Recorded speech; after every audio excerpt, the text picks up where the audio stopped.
Welcome to moon matter. आज की इस वीडियो में हम सिविक्स के मोस्ट इंपॉर्टेंट क्वेश्चंस डिस्कस करने वाले हैं। इन क्वेश्चंस के एग्जाम में आने की हाई प्रोबेबिलिटी है, तो इसलिए कर लेना। बिना टाइम वेस्ट करे पहले वाले क्वेश्चन पर आते हैं। इसमें पूछा है बेल्जियम के लोगों ने कौन से टाइप का फेडरेशन चूज किया था, तो बता देना होल्डिंग टुगेदर। अगले क्वेश्चन में पूछा है पावर शेयरिंग का एक प्रूडेंशियल रीजन बताना है और एक मॉरल रीजन एग्जाम्पल के साथ। तो पहले वाले में लिखना पावर शेयरिंग हेल्प करता है झगड़े सुलझाने में सोशल ग्रुप्स के बीच में, इससे शांति बनी रहती है और इंडिया में तो सीट्स भी रिजर्व्ड हैं वीकर सेक्शन ऑफ सोसाइटी के लिए, एग्जाम्पल के तौर पे शेड्यूल कास्ट और शेड्यूल ट्राइब। उसके बाद मॉरल रीजन में लिखना कि ये डेमोक्रेसी की स्पिरिट को अपहोल्ड करके रखता है। इंडिया के नागरिक चाहे तो सरकार के लिए हुए डिसीजंस और उनकी बनाई हुई पॉलिसीज को क्रिटिसाइज कर सकते हैं। अब आते हैं अगले क्वेश्चन पर। इसमें पूछा है कि पावर शेयरिंग डिजायरेबल क्यों है, तो बता देना ये सोसाइटी में ग्रुप्स के अमंग कॉन्फ्लिक्ट्स नहीं होने देता। और दूसरे पॉइंट पे लिख सकते हो कि ये डेमोक्रेसी को प्रमोट करता है क्योंकि लोग डिसीजन मेकिंग में पार्टिसिपेट करते हैं डायरेक्टली और इनडायरेक्टली। अगला क्वेश्चन, इसमें हमें फेडरलिज्म के 5 फीचर्स बताने हैं। पहले वाले में तो बता देना इसमें 2 लेवल्स ऑफ गवर्नमेंट होता है, सेंट्रल और स्टेट, जिनकी अपनी खुद की पावर होती है। सेकंड है डिवीजन ऑफ पावर, जिसका मतलब है पावर्स बटी हुई हैं सेंट्रल और स्टेट में, जो कि कॉन्स्टिट्यूशन में लिखा हुआ है। अगला फीचर खुद कॉन्स्टिट्यूशन ही है, कौन से लेवल ऑफ गवर्नमेंट की क्या ड्यूटी है ये सब कॉन्स्टिट्यूशन में लिखा हुआ है। उसके बाद अगले पॉइंट में लिखना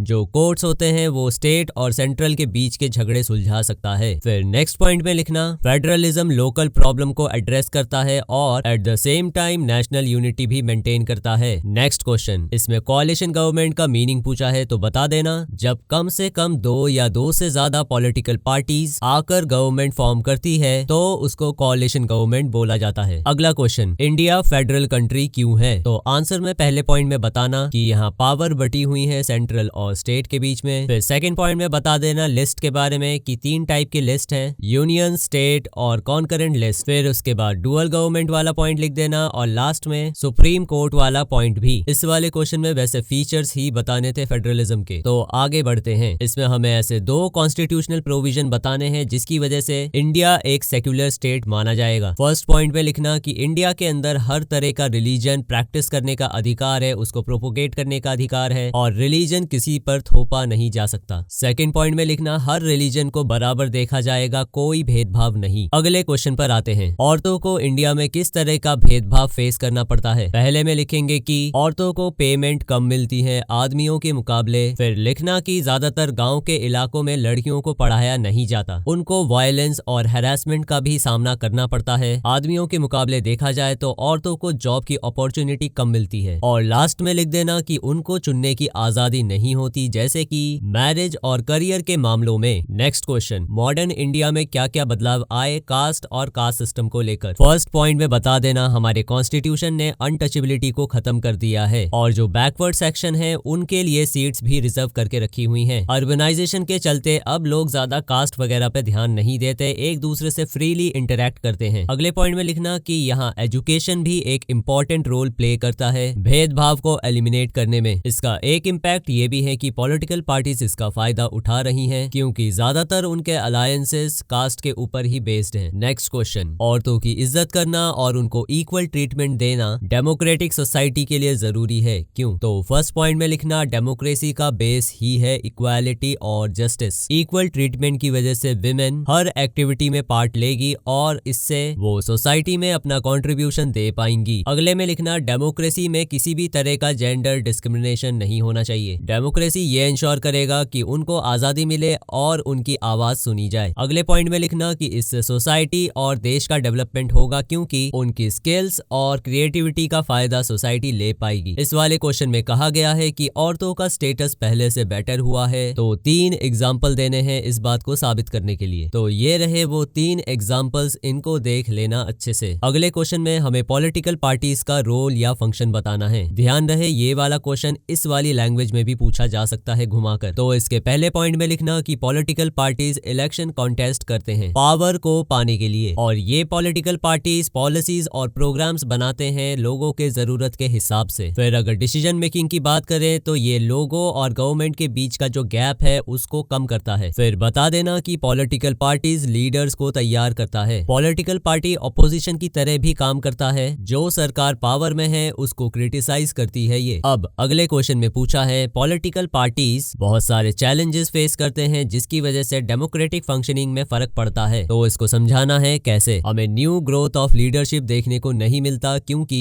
वही सेम फैमिली मेंबर्स ही पॉलिटिकल पार्टी को कंट्रोल कर रही होती हैं ज्यादातर। फिर अगला पॉइंट करप्शन का लिख देना। फिर नेक्स्ट में लिखना कि डेमोक्रेसी हमारे देश में तो है मगर पॉलिटिकल पार्टी के अंदर ये देखने को नहीं मिलता, या देखने को मिलता भी है तो ना के बराबर। फिर उसके बाद कास्ट को लेकर चीजें बढ़ जाती हैं। फिर लास्ट पॉइंट में लिख देना कि क्रिमिनलाइजेशन आज के टाइम पे नॉर्मलाइज हो चुका है पॉलिटिकल पार्टी के अंदर। अगला क्वेश्चन, पिछले वाले क्वेश्चन में जो प्रॉब्लम्स थी उसका उपाय बताना है। पॉलिटिकल पार्टीज के अंदर डेमोक्रेसी नहीं थी तो वो डेमोक्रेसी लानी चाहिए। करप्शन को रोकने के लिए पॉलिटिकल पार्टीज को बताना चाहिए कि उनको फंडिंग कहां से मिल रही है। ऐसे स्ट्रिक्ट कानून भी बनने चाहिए जो क्रिमिनलाइजेशन को रोक सके। कास्ट बेस्ड पॉलिटिक्स पर भी बैन लगना चाहिए। और हम ये भी लिख सकते हैं कि प्रोपोर्शनल रिप्रेजेंटेशन होना चाहिए, सब कुछ पैसों के दम पर ना हो। नेक्स्ट क्वेश्चन, इसमें हमें बताना है कि डेमोक्रेसी बाकी फॉर्म ऑफ गवर्नमेंट से बेटर क्यों है। इन शॉर्ट हमें यहाँ डेमोक्रेसी की तारीफ करनी है, तो ये सारे पॉइंट्स लिखे हुए हैं, लिख देना। अगले क्वेश्चन में कहा है कि दुनिया भर में डेमोक्रेसी को सपोर्ट क्यों किया जाता है। इसमें भी हमें डेमोक्रेसी की तारीफ करनी है पर पिछले वाले से थोड़ा सा अलग है, इसको देख लेना। डेमोक्रेसी की वजह से क्या क्या पॉजिटिव चीजें हुई हैं। नेक्स्ट क्वेश्चन में पूछा है कि डेमोक्रेसी सोशियो इकोनॉमिक और पॉलिटिकल प्रॉब्लम्स को कैसे एड्रेस करता है। तो फर्स्ट पॉइंट में लिखना कि डिसीजन मेकिंग तो होता ही है इसमें, जिसमें लोगों का इन्वॉल्वमेंट होता है और उनकी जरूरतों को एड्रेस किया जाता है। फिर नेक्स्ट पॉइंट में लिखेंगे कि डेमोक्रेसी नागरिकों के राइट्स को प्रोटेक्ट करता है और उनकी आजादी को भी। फिर अगले पॉइंट में लिखेंगे कि डेमोक्रेसी के अंदर लीडर्स के ऊपर जिम्मेदारी होती है, अगर लीडर फेल हो जाता है तो उसको हटाया भी जा सकता है। अगले पॉइंट में लिखना कि जो चुनी हुई सरकार है वो गरीबी को हटाने के लिए, हेल्थ को और एजुकेशन को अच्छा करने के लिए पॉलिसीज बनाती है। लास्ट में बता देना कि डेमोक्रेसी सोशल और पॉलिटिकल कॉन्फ्लिक्ट को सुलझा सकती है बिना किसी वायलेंस के। अब आगे ये कुछ एमसीक्यूज हैं, इनको पॉज करके पढ़ लेना, इनके आंसर्स यहीं लिखे हुए हैं। अगर ये वीडियो हेल्पफुल थी तो इसको ज्यादा से ज्यादा शेयर करना और लाइक करना। मिलते हैं नेक्स्ट वीडियो में, तब तक के लिए लेवल अप योर लर्निंग।